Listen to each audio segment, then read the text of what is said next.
প্রিয় লিসেনার্স, আজকের যে প্রথম ঘটনাটি বলবো সেই ঘটনাটি আমাদের পাঠিয়েছেন মিলন হাসান। তার চাচার সাথে ঘটে যাওয়া একটি ভয়ঙ্কর সত্য ঘটনা আজ তুলে ধরছি। তার চাচা অ্যাম্বুলেন্সের গাড়ি চালাতেন। তিনি যেভাবে লিখে পাঠিয়েছেন সেভাবেই বলার চেষ্টা করছি। তো আর দেরি না করে ঘটনা শুরু করা যাক। সালটা ছিল 2009। আমার চাচার নাম মেহেদি হাসান।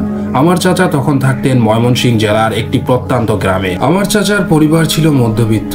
আমার চাচার পরিবারে 4 জন সদস্য। চাচার মা, বাবা, ছোট বোন এবং চাচা। চাচার বাবার নাম ছিল নাজমুল আলী।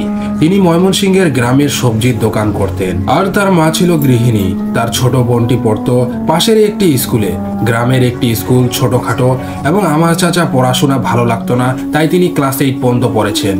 তিনি মোটরসাইকেলের দোকানে লেবারির কাজ করেন। এভাবে দিন যাচ্ছিল ভালোই, কিন্তু একদিন আমার চাচার বাবা হঠাৎ করে হার্ট অ্যাটাক করে মারা যায়। আমার চাচার বাবা যখন গ্রামের বাজারে দোকান করা অবস্থায় হঠাৎ মাটিতে লুটিয়ে পড়েন। পাশে থাকা তারা হই হুল্লোড় শুরু করে একসময় তাকে হাসপাতালে নিয়ে যায়। আমার চাচার পরিবারকেও খবর দেওয়া হয়। তখন আমার চাচার পরিবার হাসপাতালে আসে এবং আমার ডাক্তার সাহেব বলে যে আপনার বাবার হার্ট অ্যাটাক হয়ে মারা গেছেন। সরি, আমরা কিছু করতে পারিনি, তাকে বাঁচাতে পারিনি। এর জন্য আমরা খুব দুঃখিত। আমার চাচা তখন অনেক কাঁদছিল। আমিও অনেক কান্না করছিলাম এবং সান্ত্বনা দিচ্ছিলাম আমার চাচাকে। আমার চাচার বাবা ছিল অনেক ধার্মিক ব্যক্তি। তিনি রোজ সকালে ফজরের আজান হলেই নামাজ পড়তে যেতেন মসজিদে। 5 ওয়াক্ত নামাজ পড়তেন প্রতিদিন। তিনি কোনোদিন 1 ওয়াক্ত নামাজও কাজা করেননি। তারপর চাচার বাবার লাশ মানে নাজমুল আলী তাকে গ্রামের পাশের কবরস্থানে দাফন করে দেওয়া হয়। তখন বাজে প্রায় 1টার মতো। চাচাকে তার মা ভাত খেতে দেয় সে বাড়িতে আসলেই, এবং সে ভাত খেতে পারে না। সে খুব কান্না করতে থাকে। ছোট বোন, চাচা এবং মা সবাই মিলে কাঁদে, আমরাও কাঁদি। এভাবে অনেক সপ্তাহ কেটে যায়। চাচা লেবারের কাজ যে দোকানে করত সে দোকানের মালিক তাকে একটু কটু কথা বলেছিল। এজন্য চাচা সে কাজটি ছেড়ে দেয়। এখন কাজ ছেড়ে দেওয়ার ফলে তাদের পরিবারে অভাব অনটন দেখা দিতে থাকে। এভাবে আরো 1 সপ্তাহ কেটে যায়। তারপর চাচার মা বলে তুই অন্য কাজ দেখ, এর চেয়ে ভালো কাজ তুই পেয়ে যাবি। তো আমার চাচা তার মায়ের কষ্ট না দেখতে পেরে অন্য কাজ খুঁজতে বেরিয়ে পড়ে। অনেক জায়গায় খুঁজে কিন্তু ব্যর্থ হয়, আবার বাড়িতে ফিরে আসে। তিনি যখন বিকালে চায়ের দোকানে চা খেতে যান তখন খবরের কাগজে দেখতে পান যে অ্যাম্বুলেন্সের গাড়ি ড্রাইভার নেওয়া হবে অমুক জায়গায়। হাসপাতালটির নাম হলো MS কমপ্লেক্স হাসপাতাল। তো তিনি তারপরের দিনে সেই হাসপাতালে চাকরির জন্য যান। সেই হাসপাতালটি ছিল ময়মনসিংহের একটি বড় বেসরকারি হাসপাতাল। তিনি যখন যান তখন তিনি দেখেন হাসপাতালের দরজার মুখে একজন বসে আছে। তাকে দেখে আমার চাচার নাজ বলেই মনে হলো। খবরের কাগজের বিষয়টি সার্কুলারের কথা তাকে জানাতেই তিনি বলেন যে রিসিপশনের কাছে যান। আমার চাচা বলল রিসিপশনিস্ট কোথায় বসে? তিনি বললেন আমার একটু সামনে দেখেন যে রিসিপশনই লেখা আছে বড় বড় অক্ষরে, সেখানে যান, গেলেই তাকে পেয়ে যাবেন। এবং আমার চাচা সেখানে চলে যায়। রিসিপশনিস্ট তাকে অনেক ধরনের প্রশ্ন করতে শুরু করে, যেমন আপনি কোন ক্লাস অবধি পড়েছেন, ড্রাইভিং জানেন কিনা। আমার চাচা বলেন পারি, কিন্তু হালকা। তিনি বললেন হালকা বলতে কি বোঝাচ্ছেন, সামান্য? আমার চাচা মাথা নেড়ে হ্যাঁ উত্তর দেন। তখন রিসিপশনিস্ট বলে আপনাকে এই কাজটি দেওয়া যাবে না। তারপর তাকে আমার চাচা অনেক অনুরোধ করেন এবং সব ব্যাপার খুলে বলেন যে তার বাবা মারা গেছে, তার বোন আছে একটি ছোট এবং মাও রয়েছে, তে অন্য বাসা বাড়িতে কাজ করে। এ কথা শুনে তার একটু মন গলে যায় এবং তিনি বলেন ঠিক আছে, কাজটি আপনাকেই দিব, তবে আপনাকে ড্রাইভিং শিখে নিতে হবে। 6 মাসের মধ্যেই আপনাকে ড্রাইভিং শিখতে হবে ভালো করে। আমার চাচা বলে দেয় ঠিক আছে এবং চাচা বাড়িতে চলে আসে।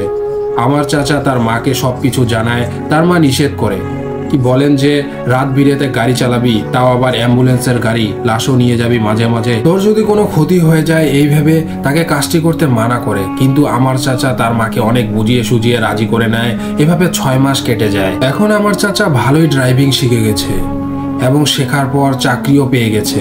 অ্যাম্বুলেন্সের গাড়ি চালিয়ে তার বেতন হতো প্রায় 15,000-এর মতো। উপরি পাওনা তো আছেই, যেমন ধরেন কোনো রোগীকে এক জেলা থেকে অন্য জায়গায় নিয়ে যাওয়া, আসা এবং লাশ পৌঁছে দেওয়া তো আছেই।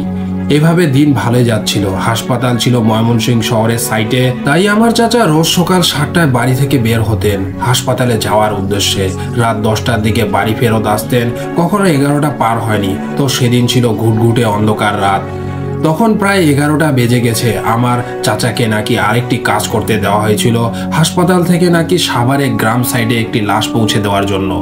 এবং লাশটি ছিল একটি যুবকের লাশ, বয়স প্রায় হবে 21 থেকে 25 বছরের মধ্যে। আমার চাচা সেদিন লাশ নিয়ে যাচ্ছিল সাভারে। আপনারা হয়তো জেনেই থাকবেন ময়মনসিংহ হতে সাভারের দূরত্ব প্রায় 121 কিলোমিটার হবে। তিনি এভাবে গাড়ি নিয়ে এগোতে লাগলেন। প্রায় যখন 20 কিলোমিটার বাকি, তিনি একটু ধাতস্থ হলেন, আচ্ছা চলে এসেছি, আর একটু গেলেই পৌঁছে যাব, তারপরে লাশটি তার পরিবারের কাছে দিয়েই বাড়ি ফিরে আসবো তাড়াতাড়ি। চাচা তখন হাইওয়ের রাস্তা থেকে গ্রামের রাস্তা ধরেছেন। এভাবে তিনি লাশবাহী অ্যাম্বুলেন্সের গাড়ি নিয়ে এগোতে লাগলেন। তখন প্রায় 8 কিলোমিটার বাকি। তখন তিনি সামনে একটি কবরস্থান দেখতে পান লুকিং গ্লাস থেকে। এমন সময় যখন অ্যাম্বুলেন্সের গাড়িটি সেখানে এসে পৌঁছায়, মানে ওই কবরস্থানকে যখন ক্রস করবে, তখন এই গাড়িটি হঠাৎ করে থেমে যায় এবং গাড়িটি এগোতে পারছে না। চাচা অনেক চেষ্টা করলো কিন্তু পারলো না, গাড়িটি স্টার্ট নিচ্ছিল না। তাই তিনি বাইরে বেরিয়ে আসলেন, চারদিক ঘুরে ঘুরে দেখছিলেন। তিনি মনে মনে ভাবলেন গাড়িটি এখানে এসেই বন্ধ হতে হলো, আবার কবরস্থানের সামনেই। তখন প্রায় রাত বেজে গেছিল, 1টার মতো হবে। এবং আমার চাচা গাড়ির ডিকি খুললেন এবং দেখলেন না, কোনো কিছুর সমস্যা নেই, সবকিছু ঠিকঠাক আছে। তিনি তখন গাড়ির চাকাও দেখলেন, কোনো কিছু ঢুকে গেছে নাকি, লিক টিক হয়েছে নাকি, এক্সট্রা চাকা ছিল তার সাথে। এবং গাড়িটি স্টার্ট নিচ্ছিল না, অনেক চেষ্টা করছিল আবার।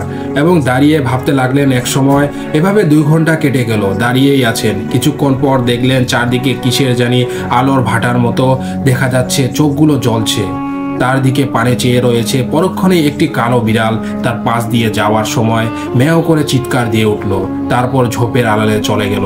এবং চাচা অনেকটা ভয় পেয়ে গেলেন। তিনি বললেন, এটা তো একটা বিড়াল সামান্য, খামোখাই এতটা ভয় পেয়ে গেছিলাম। বিড়ালটি চলে যাওয়ার পর কবরস্থানের কিছু কুকুরের কান্নার আওয়াজ শুনতে পেলেন। এবার তিনি আরো ভয় পেয়ে যান। তিনি ভেবেছিলেন যে ইটের ভাটার মতো চোখগুলো যে জ্বলছিল সেগুলো কুকুরের হবে হয়তো। তেমনই তিনি পাত্তা দেননি। তখন ছিল চারদিকে ঘুটঘুটে অন্ধকার, তাই তিনি কিছু বুঝতে পারেননি। হঠাৎ সেই ইটের ভাটার মতো জ্বলন্ত চোখগুলো তার সামনে আসতে লাগলো। তিনি দেখতে পেলেন সেগুলো কুকুরের চোখ নয়, সেগুলো হলো একটি অবয়বের। একটি অবয়ব বললে ভুল হবে, কতগুলো অবয়ব চারদিকে তাকে ঘিরে রেখেছে। ইয়া বড় বড় দাঁত, চোখগুলো গর্তে ঢুকে গেছে এবং রক্ত ঝরছে দাঁতগুলো থেকে। হাতগুলো মানুষের মতো নয়, বাঘ বা সিংহের মতো হবে। দেখতে কি বিভৎস। আস্তে আস্তে আমার চাচার গাড়ির সামনে আসলো, চাচাকে ঘিরে ফেলতে লাগলো। অনেকটা যখন সামনে চলে এসেছে, চাচা আল্লাহর নাম এবং তার দোয়া দরুদ পড়তে থাকলো জোরে জোরে। এক সময় জোরে জোরে দোয়া দরুদ পড়তে শুনে প্রত্যেকটি অবয়ব জোরে জোরে চিৎকার দিতে লাগলো, বলতে লাগলো, তুই আজ বাঁচবি না, তোকে কেউ বাঁচাতে পারবে না, বলে চিৎকার দিতে লাগলো। আমার চাচা আরো জোরে জোরে পড়তে থাকলেন। তখন অনেকগুলো আরো বলতে থাকলো, আমরা তোর কিছু করব না, তবে তোর অ্যাম্বুলেন্সের যে লাশটি আছে আমাদেরকে দিয়ে যা তার বদলে। এবং চাচা জোরে চিৎকার দিয়ে বললেন, তোদের কেন দিব, অভাগাগুলো ভাগ এখান থেকে। এবং চাচার দিকে এগোতে লাগলো তারা। তখন আয়াতুল কুরসি পাঠ করতে লাগলেন এবং বিভিন্ন দোয়া দরুদ পড়তে লাগলেন চাচা আরো জোরে জোরে। এক সময় অবয়বগুলো আস্তে আস্তে তার কাছ থেকে দূরে সরতে লাগলো, পরে পিছু হটতে লাগলো। তারপর চাচা দৌড়ে গাড়ির ড্রাইভিং সিটে গিয়ে বসলো। তখন একটা করে অবয়ব তার গাড়ির ওপর আছড়ে পড়তে লাগলো। চাচা জোরে জোরে দোয়া দরুদ পড়ছিল, তৎক্ষণাৎ আবার পিছু হটতে লাগলো। প্রায় তখন ভোরে আজান দিতে চলেছে। এসব চাচার সহ্য করতে না পেরে তৎক্ষণাৎ গাড়িতে অজ্ঞান হয়ে পড়ে যান।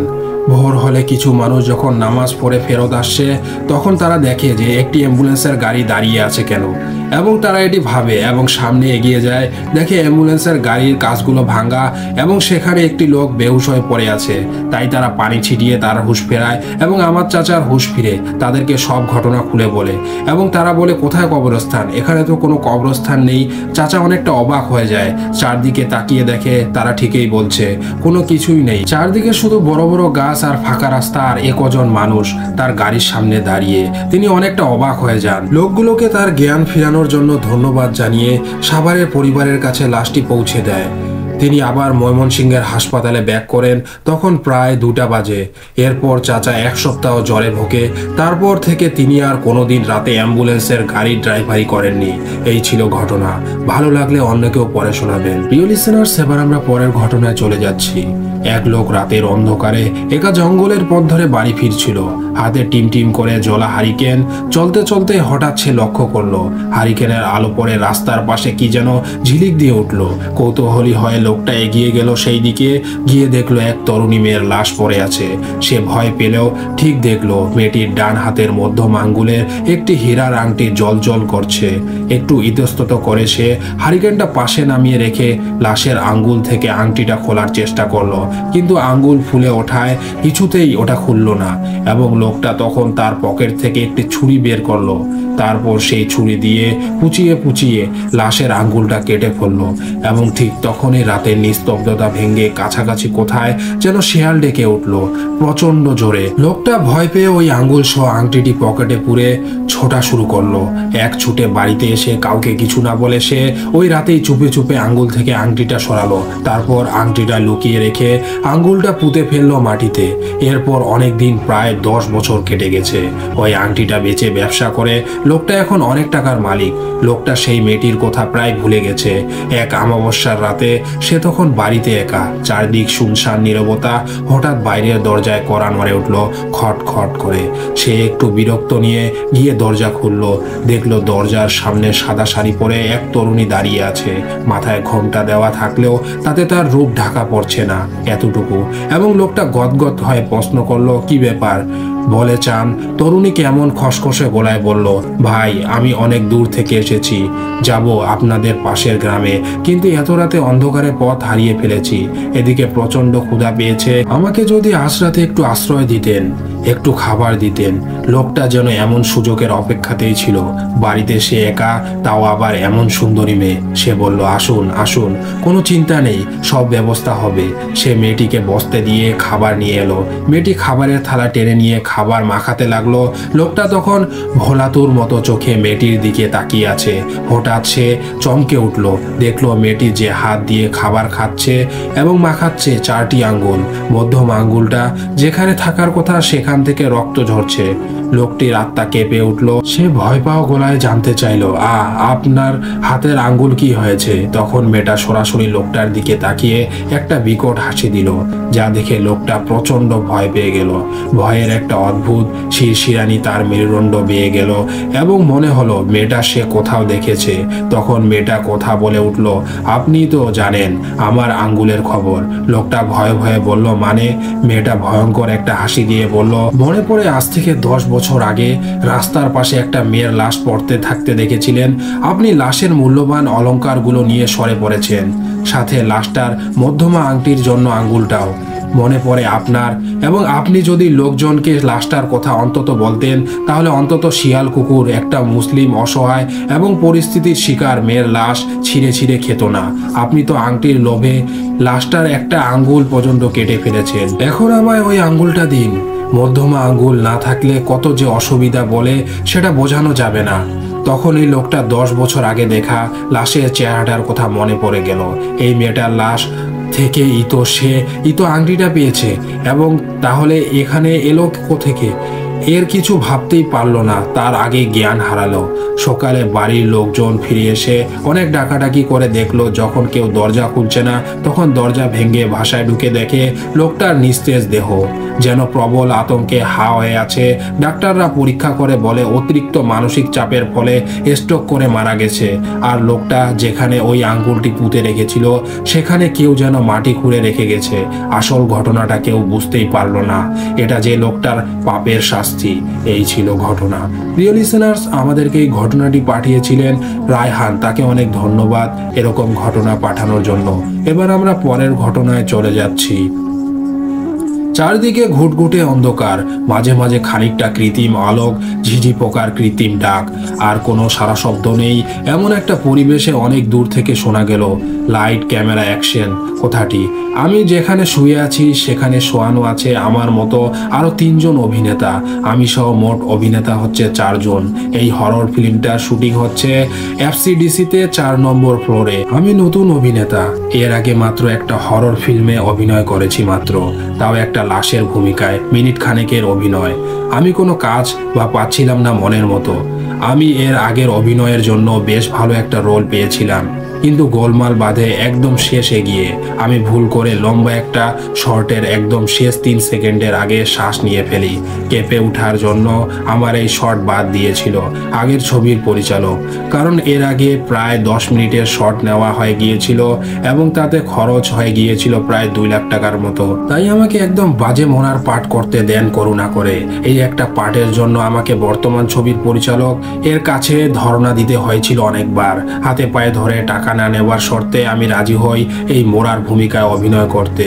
কোনো কারণে আমার ভুল হলে টাকা দেবে না আমাকে এই শর্তে। আমি এখন শুয়ে আছি এই ফ্লোরের নকল স্টেজের এক পাশে একটা কফিনের সাথে হেলান দিয়ে। অনেকবার অনুরোধের পর এই রোল আমি পেলেও এতে অনেক রিস্ক ছিল, কারণ আমার শরীরে একটা ইঞ্জেকশন নিতে হয়েছে আমার সকল পেশিকে ঘন্টা খানেকের জন্য অলস করে দেওয়ার জন্য। এই ইঞ্জেকশন নেওয়ার পর প্রায় মিনিট 20 কেটে গেল। এর মাঝে আমার হার্টবিট কমে দাঁড়িয়েছে মোটে 30-এর ঘরে। খুব ধীরে ধীরে শ্বাস নিতে বাধ্য হচ্ছি, কারণ আমি মরার মতো পড়ে আছি 4টা ক্যামেরার সামনে। শর্ট টেক শেষ হলে আমাকে আরেকটা ইঞ্জেকশন করে ঠিক করে দেওয়া হবে, এমনটাই বলেছেন ছবির পরিচালক ইসহাক সাহেব। আমি প্রথমে ভয় পেয়েছিলাম, কিন্তু শেষে চিন্তা করলাম ওনার পরিবারের সন্তান আমি। কিছু টাকা পেলে এই মাসটা কিছুটা শান্তিতেই কেটে যাবে। কাজটা না পেলে আমার আগের খারাপ রেকর্ডের কারণে আমাকে না খেয়ে থাকতে হবে প্রায় সারা মাস। এর চেয়ে কয়েক ঘন্টার হাজার দশকের টাকা পাওয়া যাবে ভেবে এই লাশের ভূমিকায় আমি পড়ে আছি। দেখতে হয়তোবা সত্যিকারের লাশের মতোই লাগছে আমাকে। শর্টটা ছিল একরকম, যে কিছু লাশ পড়ে থাকবে এদিক সেদিকে, একটা টেবিলে অনেকগুলো অস্ত্র থাকবে যেমন চাপাতি, ছুরি ইত্যাদি। এর মাঝে একজন কসাই এসে লাশগুলোকে কাটতে শুরু করবে। আমাকে ইসহাক সাহেব অভিনয় করে দিয়েছেন এবং বলে দিয়েছেন কসাইয়ের ভূমিকায় তিনি নিজেই অভিনয় করবেন। উনি আমাকে কথাটা বলে উপরে বেশ গর্ববোধ করলেন। ভেতরে খবর হলো দামি হলেও কোনো লাশের হাত পা কাটতে কেউ রাজি হয়নি। উনার বাজেট এমন নেই যে কেউ সাদে এসে রাজি হবে। আমার মতোই তিনিও খরচ বাঁচাতে নিজেই অভিনয় করতে যাচ্ছেন। ওপরে ওপরে খুশি হলেও ভেতরে ভেতরে কেমন যেন ভয় পাচ্ছিলাম, কারণ শক্তিমান অভিনেতা শাকিব খান পর্যন্ত এই ছবিতে অভিনয়ের অফার ফিরে দিয়েছে। এতে বাজেট খুব কম বলে। আর শাকিব খানের মতো অভিনেতা কি দায় পড়েছে যে উনি একটা কসাইয়ের ভূমিকা করবেন, তাও সব অখ্যাত মানুষের ভিড়ে। তাই কাউকে রাজি করাতে না পেরে শেষে নিজেই শুরু করলেন অভিনয়ের পরিচালক। অ্যাকশন শব্দ শোনার পর কিছুক্ষণ পর অভিনয় এলাকায় প্রবেশ করলেন কসাই, কিন্তু ইহসাক খানকে ছাপিয়ে গেল কসাইয়ের অভিনয়। আর মেকআপ এত ভালো হয়েছে যে আমি চিনতে পারছিলাম না বয়স 1 লাফে 45 থেকে নেমে 25 কোঠায়। আমি আগেই বলে রেখেছিলাম ইহসান খানকে যে আমি লাশের ভূমিকা অভিনয় করলেও চোখ খোলা রাখবো। প্রথমে তিনি গাইগুই করলেও পরক্ষণে রাজি হয়ে যান। তিনি 2 ডোজ ঔষধ ইঞ্জেকশন দেবেন এই শর্তে, এবং মেকআপ রুম থেকে লাশের মেকআপ আর কস্টিউম পরে যখন উনার রুমে গেলাম তখন উনি মাত্র মেকআপ নিচ্ছেন। আমি যাওয়ার পর তিনি নিজেই আমার হাতে ইঞ্জেকশন দিলেন। এটা পুশ করা মাত্রই মনে হয়েছে আমার শরীরের একটা পেশি কোনো কাজের না, সব যেন এক একটা করে ঘুমিয়ে পড়েছে। সেই থেকে আমি শুয়ে আছি এই কাঠের বাক্সের ওপর। কোনো রকমে চোখ মেলাতে তাকাতে পারছি, মস্তিষ্ক কাজ করছে, কিন্তু অনেক কিছু বুঝতে সমস্যা হচ্ছে। কানে ভালোই শুনতে পারছি। বস্তুত একটা লাশের মতো অবস্থা আমার।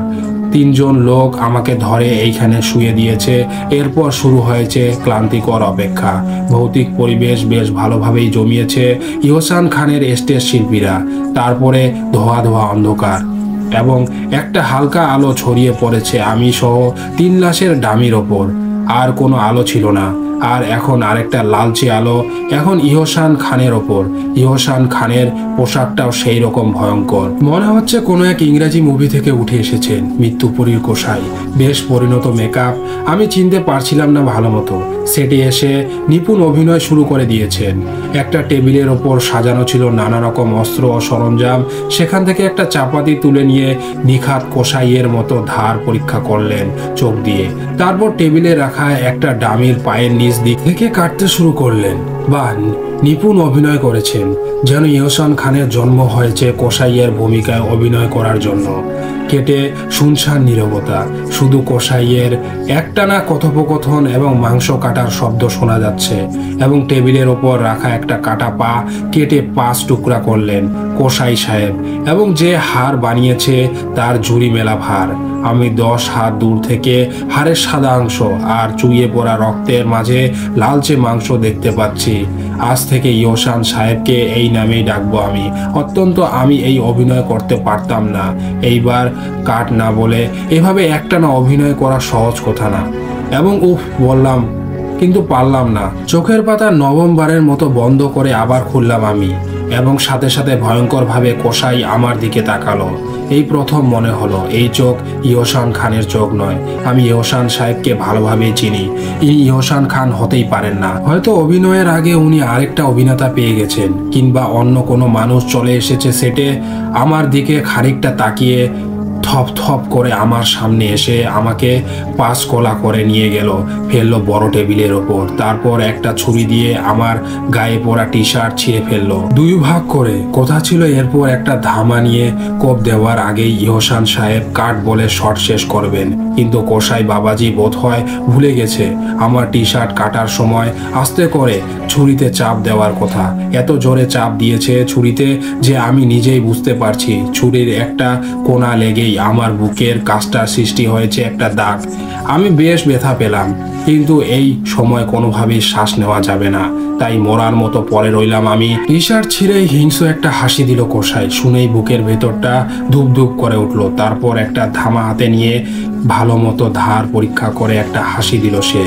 মাথার উপর ধামাটা ধরে কোপ দিতে যাবে এমন ভঙ্গিতে দাঁড়ালো কসাই, এবং শট শেষ। কিন্তু না কাট শব্দটা কেউ চিৎকার করে আগের মতো বলল না। কেউ কাট শব্দটা এখনো বলছে না। পরিচালক যদি আমার সামনে কসাইয়ের ভূমিকায় হয়, তাহলে সে কেন কাট বলছে না? সে কেন আস্তে আস্তে ধামা নামিয়ে আনছে আমার ডান পায়ের গোড়ালির দিকে? কেউ কাট বলেনি, তাই ক্যামেরা রোলিং করে চলছে এবং আস্তে আস্তে ধামাটা নেমে আসছে আমার পায়ের দিকে। আমি বুঝতে পারছি কোনো একটা দারুণ ভুল হতে চলেছে আমার, কিন্তু আমি মুখ নাড়াতে পারছিলাম না। আমি কিছু বলে ওঠার আগেই ধামাটা এসে কোপ বসালো আমার ডান পায়ে, এবং এক কোপে আমার পায়ের একটা অংশ কেটে ফেললো কসাই। তীব্র যন্ত্রণায় আমার মাথা থেকে পায়ের গোড়ালি পর্যন্ত কেঁপে উঠলো। আমার হার্টবিট বেড়ে গেল প্রচণ্ড গতিতে। রক্তের ধারায় ভিজে গেল আমার আরেকটা পা। আমি টের পাচ্ছি গরম তরলের অবিরাম ধারা বের হয়ে যাচ্ছে আমার শরীর থেকে, কিন্তু আমি কাউকে জানাতে পারছিলাম না। আস্তে আস্তে নিস্তেজ হয়ে যাচ্ছে আমার দেহ। আমার দিকে আরেকটা তাকিয়ে আবার ধামা তুলে ধরলো কসাই। এবার ধামাটা এগিয়ে আসছে আমার গলার দিকে। আমি শেষবার নিঃশ্বাস নিলাম প্রাণ ভরে। ঠান্ডা বাতাসে শেষ ছোঁয়া এসে ভরিয়ে দিল আমার ছটপটে ফুসফুসে। পরদিন আবার শুটিংয়ের সেট ফেলা হয়েছে এফডিসির 5 নম্বর ফ্লোরে। 4 নম্বর ফ্লোরে তুমি আমার প্রেম সিনেমার গানের শুটিং হবে, তাই 5 নম্বর ফ্লোরে সেট সাজানোর জন্য টিম প্রস্তুত। কসাই ছবির পরিচালক ইহসান খান নিজে এসে বুঝিয়ে দিল ডিজাইনারদের কিভাবে সাজাতে হয়। ওদের দেওয়া হয়েছে চাপাতি, ধামাসহ অনেকগুলো অস্ত্র, সাথে নকল হাত, পা এবং রক্ত ইত্যাদি। একটা কম বয়সী ছেলে আজ এসেছে এখানে সেট সাজাবার জন্য। সে এক মনে অনেকক্ষণ ধরে তাকিয়ে আছে একটা কাটা মাথার দিকে। প্রথমে চিনতে পারেনি, কিন্তু পরে চিনতে এটা নতুন অভিনেতা নিয়াজ মোর্শেদের মতো লাগছে, এবং সে বানিয়েছে, অবিকল বানিয়েছে। এবং গত মাসে রিয়াজ মোর্শেদের সাথে প্রথম দেখা। একটা পার্ট দেওয়ার জন্য অনেক ধরেছিল, তাই ইহসান খানের কাছে গিয়েছিল সে, এবং এই কথাগুলো ভাবতে ভাবতে তন্ময় হয়ে গিয়েছিল সে। হঠাৎ ইহসান সাহেবের ধমক খেয়ে মাথাটা টেবিলের ওপর রেখে আবার কাজে মন দিল সে। এরপর কাটা হাত পাগুলো আংটা দিয়ে দেওয়ালের সাথে ঝুলাতেই ব্যস্ত হয়ে গেল সে। এই ছিল ঘটনা। প্রিয় লিসেনার্স, আমাদেরকে এই ঘটনাটি যিনি পাঠিয়েছেন তিনি তার নাম বলেননি। প্রিয় লিসেনার্স, এবার আমরা পরের ঘটনায় চলে যাচ্ছি। ঘটনাটা ঘটেছে ঈশ্বরদী রোডে। রাত প্রায় হবে মধ্যরাত। সেই রোডের দূরপাল্লায় একটি বাস রাত অনুমানিক হবে 12টা থেকে 12:30টার মধ্যে দিকে শহর ছেড়ে বেরিয়ে যায়। বাসের যাত্রী ছিল একজন, এবং ঘটনার নায়ক ড্রাইভার আর একজন হেল্পার। পথে বেশ কয়েকটা স্টপেজ থেকে যাত্রী উঠানামা করার কথা ছিল, কিন্তু কেন জানি সেদিন কোনো স্টপেজ থেকে কোনো যাত্রী ওঠেনি। বাসটি শহর ছেড়ে আরো দূরে চলে গেল, এবং একটি জায়গাতে, খারাপ জায়গা, লোকের মুখে শোনা থামলো। সেখানে 2জন লোক দাঁড়িয়ে আছে দেখা গেল। তারা বেশ লম্বা চওড়া এবং সাদা আলখাল্লা পরা। মুখ অন্ধকারে ভালো করে বোঝা যাচ্ছে না। তাদের মধ্যে একজনের হাতে ছোট বাচ্চার কাফনে মোড়া লাশ, এবং তারা ড্রাইভারকে বলল আমাদের সামনের কবরস্থানে নামিয়ে দিবেন। ড্রাইভার এবং হেল্পার একটু ভয় পেলেও কিছু বলল না। তারা বাসে উঠে এলো। তখন মনে হলো বাসে বেশ মিষ্টি একটা গন্ধ ছড়িয়ে পড়েছে। রাতের বাস, তাই লাইটগুলো সব অফ করা। ড্রাইভারের কাছে বাসটা বেশ ভারী হয়ে গেছে বলে মনে হলো। যতই স্পিড বাড়ায় বাস আর তেমন এগোয় না। অদ্ভুত। লোকগুলো সারা বাসে এত জায়গা থাকতে গিয়ে বসলো একদম পিছনের সিটে। বাসের অন্য 3 জনের ততক্ষণে কাহিল অবস্থা, ভয়ে যেন সিটের সাথে আটকে গিয়েছে, নড়াচড়া করতে পারছে না। হঠাৎ মনে হলো পিছনের সিট থেকে করমর করে হাড় চাবানোর শব্দ আসছে। 3 জনের বুঝতে আর বাকি থাকে না, এরা সাধারণ মানুষ না, এরা অন্য কিছু। তারা বাচ্চাটাকে শান্তিতে খাওয়ার জন্য এই নির্জন বাসে উঠে এসেছে। অনেকক্ষণ পরে বাসটা অবশেষে কবরস্থানে এসে পৌঁছালো। তখন ড্রাইভার তাদেরকে নেমে যেতে বলল। সেই এই মাত্রই যাত্রীরা এর মধ্যেই সিট ছেড়ে ড্রাইভারের পাশে দরজার কাছে সিটে এসে বসেছে, এবং তার ড্রাইভারের মধ্যে কোনো কথা হয়ে থাকতে পারে, ঠিক জানি না। এবং লোক দুইটা এখন নেমে যাবে। দরজার কাছে আসা মাত্রই ড্রাইভার লাইট জ্বালিয়ে দিল। সেই যাত্রী খুব কৌতূহল ছিল যে তারা দেখতে কেমন। তখন দেখা গেল তারা মানুষের মতোই দেখতে, কিন্তু চোখের জায়গায় বিশাল বড় বড় গর্ত। সেটাই তাদের অশরীরী ভাবটা ফুটিয়ে তুলেছে। তাদের হাতে আগের মতোই ছোট বাচ্চার লাশ কাফনে মোড়া। তারা সেই যাত্রীর দিকে তাকিয়ে বলল, তোর মায়ের বুকের দুধের অনেক তেজ, তাই আজকের মতো বেঁচে গেলি। এই বলে তারা কবরস্থানে নেমে গেল। এই ছিল ঘটনা। ডিয়ার লিসেনার্স, আমাদেরকে এই ঘটনাটি পাঠিয়েছিলেন। তিনি তার নাম বলতে নিষেধ করেছেন, জায়গার নামও গোপন রেখেছেন। আশা করি বুঝতে পেরেছেন। এবার আমরা পরের ঘটনায় চলে যাচ্ছি। বটতলায় যখন নামলাম তখন রাত 12টা। বাসটা চলে যাওয়ার সঙ্গে সঙ্গে আমি অন্ধকারের সাগরে নিমজ্জিত হলাম। মিনিট 2-1 মতো চোখ বন্ধ রাখলাম অন্ধকার মানিয়ে নেওয়ার জন্য। তবু আশপাশের কিছু চোখে পড়ল না। কি ভয়াবহ অন্ধকার। বেশ অনেকদিন পরে গ্রামের বাড়িতে আসছি। এখান থেকেই প্রায় 2 কিলোমিটার দক্ষিণে আমাদের গ্রাম। রিক্সাই একমাত্র বাহনের, এবং কিন্তু এর রাতে রিক্সা পাবো কিনা সন্দেহ আছে। বাড়ি যেতে আবার 2টি বিশেষ জায়গা পার হতে হয়, যেগুলো গ্রামের কিছু লোকের ভাষায় দেব বা দানব এর আবাসস্থল। যদিও এসব কথা এ যাবৎকালে ফালতু বলে উড়িয়ে দিয়েছি, 20 শতাব্দী এই দিনে এসব কথা হাস্যকর বলে মনে হবে, কিন্তু আজও এই পরিবেশে কথাগুলো বিশ্বাস করতে ইচ্ছে হচ্ছে। দূরে কোথাও যেন ঝিঝি পোকা ডাকছে। শুনশান নীরবতার মধ্যে থেমে থেমে ডেকে ওঠা ওই শব্দকে ভৌতিক ভয়ঙ্কর শোনাচ্ছে।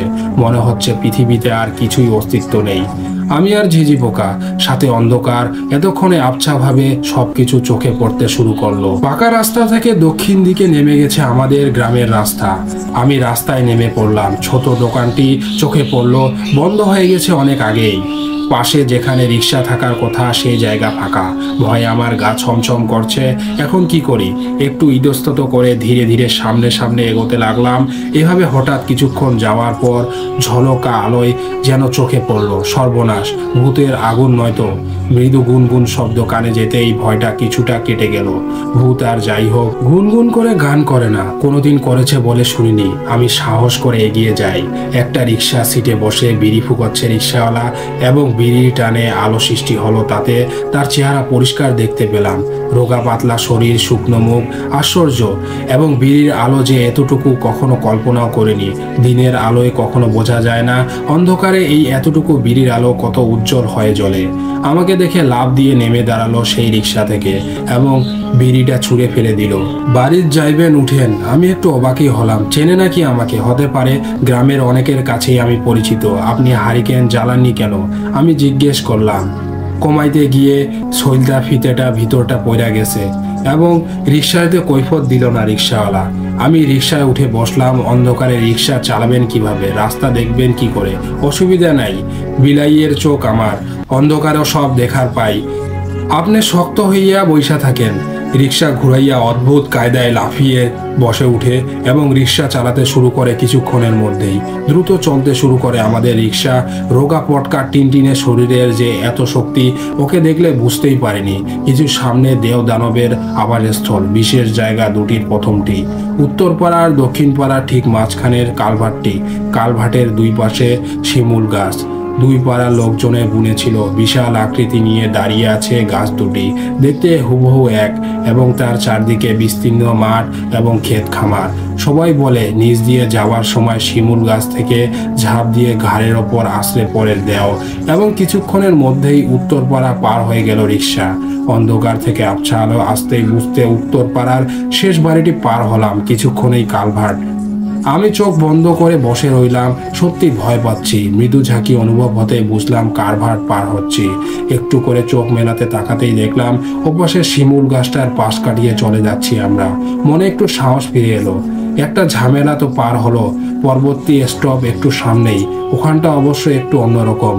বাংলার দ অক্ষরের মতো দুটো বাঁক দিয়ে নিয়েছে রাস্তাটা। চারপাশের বাঁশের ঝাড়। দিনের বেলায় বেশ অন্ধকার হয়ে থাকে, আর রাতে হলে তো কোনো কথাই নেই। বাঁশ ঝাড়ের মুখে ওখানেও বড় একটা শিমুল গাছ দাঁড়িয়ে। কাকতালীয় ভাবে এটি একই রকম দেখতে। রাতের অন্ধকারের গাছগাছালিকে আরো ভয়াবহ দেখায়। মনে হয় বিশাল এক দৈত্য দাঁড়িয়ে আছে। এর সম্পর্কে নানা রকমের ঘটনা শুনেছি ছোটবেলায়। দিনের বেলায় যেতে গা ছমছম করে, রাতের বেলায় ওখান দিয়ে নাকি বোবায় ধরে, এবং বোবা বিষয়টি নাকি আমি এখনো কারো কাছে সঠিকভাবে জানাতে পারিনি। অনেকেই নাকি বোবায় ধরেছে এ পর্যন্ত, কিন্তু এখনো এমন কাউকে পাইনি যে বোবায় ধরেছে। সবাই শুধু শুনে এসেছে। ভয় কাটানোর জন্য অন্য কিছু ভাবতে বসলাম। বিকেলে রওনা হয়ে রাত 12টা হয়ে এসে পৌঁছেছি মাত্র 100 কিলোমিটার পথ। এবং আশ্চর্য, ঢাকা থেকে যদি 3 ঘন্টা সময় লাগে বের হতে, তাহলে কেমন লাগে? ভীষণ মেজাজ খারাপ হচ্ছে দেশের ট্রাফিক ব্যবস্থার উপর। অন্ধকারে রিক্সাওয়ালা সাই সাই করে প্যাডেল মেরে চলেছে। হঠাৎ মনে হলো এতক্ষণে তো বাসঝাড় মানে দ্বিতীয় স্টপটা পার হতে যাওয়ার কথা। বিষয় কি? আমি চারদিকে একটু খেয়াল করলাম এবং দেখতে চেষ্টা করলাম। এই তো সামনে আবছাভাবে শিমুল গাছ দেখা যাচ্ছে। তার মানে আমরা দ্বিতীয় স্টপে ঢুকে যাচ্ছি। আমি দাঁত মুখ চেপে এবং জবুথবু হয়ে বসে রইলাম। এবং শিমুল গাছটার পার হয়ে পরেই আবার মৃদু ঝাঁকি খেলো রিক্সাটা। মনে হলো রিক্সাটা আবার কালভার্ট পার হলো। আশ্চর্য, কালভার্ট তো পার হয়ে এলাম। ঘটনা কি? আরে এই তো ওপারে শিমুল গাছটি। আবছা আলোয় দেখা গেল, পাশ কাটিয়ে চলে গেলাম। কি ব্যাপার? এমন হলো কেন? নাকি ভূতের ভয়ে মাথার ভেতর ওলট পালট হয়ে গেল? আমি সচেতন ভাবে তাকালাম। ছুটে চলেছে রিক্সা, এক মনে চালিয়ে যাচ্ছে রিক্সাওয়ালা। কিছু জিজ্ঞেস করব ইচ্ছে করছে না, বেকুবি হয়ে যায়। এবং আমি শহরের ছেলে, ভয় পেয়েছি শুনলে এটা রটে যাবে। ওই তো সামনে আবছা অন্ধকারে আবারও শিমুল গাছের অবয়ব চোখে পড়ছে। পৌঁছে গেছি এবার বাঁশঝাড়ের কাছে। আমি সজাগ দৃষ্টি মেলে তাকিয়ে আছি আমার বাম দিকে। শিমুল গাছটা পার হয়ে গেল, তারপর আবার মৃদু একটা ঝাঁকি। আমরা তৃতীয়বারের মতো কালভার্ট পার হচ্ছি। আমার সারা শরীর লোমকূপে শীতল একটা স্রোত বয়ে গেল। ভয়ঙ্কর কিছু একটা ঘটে গেছে এবং যাচ্ছে। আমি রিক্সায় বসে প্যাডেলরত রিক্সা চালকের গায়ে হাত রাখলাম। বরফের মতো ঠান্ডা হয়ে আছে রিক্সাওয়ালার শরীর। আমি স্তম্ভিত হয়ে গেলাম। আমি চিৎকার করে তার পিঠের ধাক্কাতে লাগলাম। এই রিক্সাওয়ালা কেমন যেন গঙ্গানির মতো আওয়াজ করতে থাকলো। মনে হলো কে যেন তার মুখ চেপে ধরে রেখেছে। মনে হচ্ছে প্রাণপণে রিক্সার হাতল ধরে রেখেছে সে। হঠাৎ আমিও শরীরের কিছু একটা চাপ অনুভব করি। তবে কি আমাকেও? আমি শরীরের রক্ত হঠাৎ গরম হয়ে যায় আমার, এবং ভয়ঙ্কর বিপদের আমি হঠাৎ রেগে উঠি। আগেই কয়েকবার প্রমাণ পেয়েছি। আমি স্থানকাল পাত্র ভেদে চেঁচিয়ে উঠি, এই শ্বশুরের বাচ্চা, ওকে ধরছিস কেন? ছাড়ে দে। চেঁচিয়ে ওঠার সাথে সাথেই আমার সারা শরীরের মনে হলো রাগের বিদ্যুৎ ঝিলিক দিয়ে যায়। হঠাৎ ভয়ঙ্কর সাহসী মনে হয় নিজেকে। আজ ভূতের একদিন কি আমার একদিন। খাইয়া ফেলামু শালা, ওকে ছাড়ি দে। জানি না কাকে উদ্দেশ্য করে আমার এই গালাগাল। হঠাৎ তীব্র আলোয় চোখ ধাঁধিয়ে যায়। সঙ্গে সঙ্গে মনে হয় কি এক বিরাট বোঝা যেন নেমে গেল আমার ওপর থেকে। ওই কি হয়েছে? কারো গলা শোনা যায়। আবার সেই তীব্র চোখ ধাঁধালো আলো। একজন পথচারী বোধহয় আমার চিৎকার শুনেছে দূর থেকে। হাতে ছোট একটি টর্চ। এর আলোতে এত তীব্র মনে হচ্ছিল সঙ্গে সঙ্গে রিক্সাওয়ালা যেন সংবিত ফিরে পায় এবং ব্রেক কষে অল্পতেই থামিয়ে ফেললো রিক্সা। আর একটু হলেই চলে গিয়েছিল খাদে। বেশ জোরে জোরেই দোয়া দরুদ পড়ছে। বেশ ভয় পেয়েছে বলে মনে হলো। আমি বলে উঠি, না তেমন কিছু না। ঘটে যাওয়া ঘটনাগুলো মানতে পারছি না, আবার বলতেও ইচ্ছে করছে না কাউকে এই মুহূর্তে।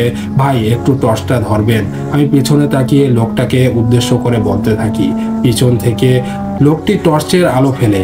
অল্প সময়ের জন্য চারদিক আলোকিত হয়। সহসায় বুঝতে পারি আমরা একটু পেছনেই বাঁশঝাড় ফেলে এসেছি। চলেন। আমি এবার রিক্সাওয়ালাকে তাড়া দেই। রিক্সাওয়ালা দ্রুত রিক্সা চালাতে শুরু করে। যত তাড়াতাড়ি সম্ভব এখান থেকে সরে পড়া ভালো, বড় বাচ্চা বেঁচে গেছি। রিক্সাওয়ালা শব্দ করে বলতে থাকে, আজকে অমাবস্যার রাত, আমার মনে আসিন নাই। কেন অমাবস্যা হইলে কি হয়? আমি জিজ্ঞেস করি। অমাবস্যায় দেহ তেনারা শিকার করতে বাইর হয়, একলা পাইলে তো কোথায় নাই। ধুর, এগুলা ফালতু কথা। আমি অভয় দেওয়ার চেষ্টা করি।